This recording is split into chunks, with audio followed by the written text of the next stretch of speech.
India आघाडीची आज राजधानी दिल्लीमध्ये बैठक होणार आहे। आगामी निवडणुकांच्या व्यूहरचनेसाठी विचारमंथन केलं जाणार आहे।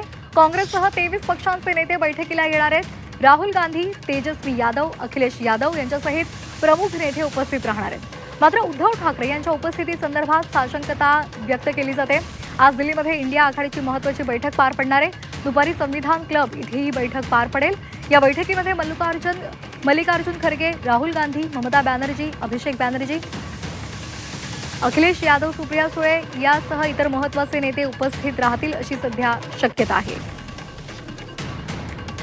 उर्वशी खोना आमच्या प्रतिनिधी आपल्याला या संदर्भात अधिकची माहिती देत आहेत। उर्वशी, इंडिया आघाडीची बैठक आहे, अतिशय महत्त्वाची बैठक आहे, मात्र यामध्ये आप आणि त्याचबरोबर इतर पक्षांच्या सोबतच उद्धव ठाकरे हे येणार की नाही या संदर्भातली साशंकता आहे। त्याचबरोबर TVK सहभागी होणार का या संदर्भात सुद्धा आता विचार सध्या सुरू आहे, त्या संदर्भातल्या चर्चा सुरू आहेत।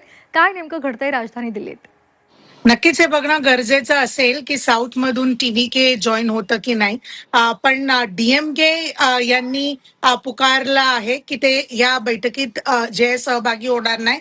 ज्या प्रकाराने काँग्रेसने आपली भूमिका तमिळनाडूमध्ये घेतली आहे त्याच्याच संदर्भात जे आहे DMK ने आपला हा पाऊल घेतला आहे।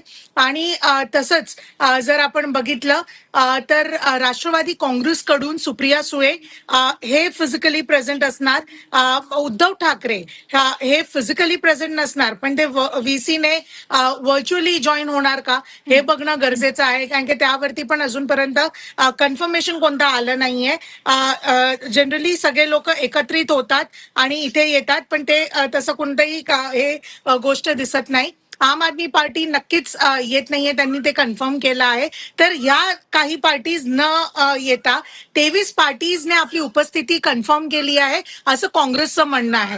काँग्रेस यावेळेस सांगते की इंडिया गठबंधन असं नव्हे किंवा इंडिया आघाडी नव्हे, तर याला इंडिया जन बंधन असं म्हणून नाव द्या असं त्यांचं म्हणणं आहे। ज्या प्रकाराने वेगळ्या वेगळ्या राज्यात खास करून पश्चिम बंगालमध्ये जे काय घडलं किंवा ममता बॅनर्जी चा जो एक लॉस जो झाला त्या सगळ्यांच्या संदर्भात जे आहे इथे चर्चा होणार आहे। आणि खास करून आत्ताचे जे मुद्दे आहेत, नीट परीक्षा म्हणा किंवा CBSE मध्ये जो गोंधळ आहे तो म्हणा, त्या सगळ्या मुद्द्यांवरती आणि कशा प्रकाराने NDA ला जे आहे कॉर्नर करावं हे इंडिया आघाडीच्या बैठकीत होणार आहे। ममता बॅनर्जी आणि अभिषेक बॅनर्जी हे कालपासून दिल्लीत आहेत आणि खास करून या बैठकीसाठी आले, म्हणून एक विरोधकांचा एक ऐक्य किंवा काय सगळ्यांमध्ये तालमेल आहे आणि ते लोक एकत्र आहे अशी शक्ती प्रदर्शन दाखवतायत का, हे नक्कीच एक प्रश्न आहे।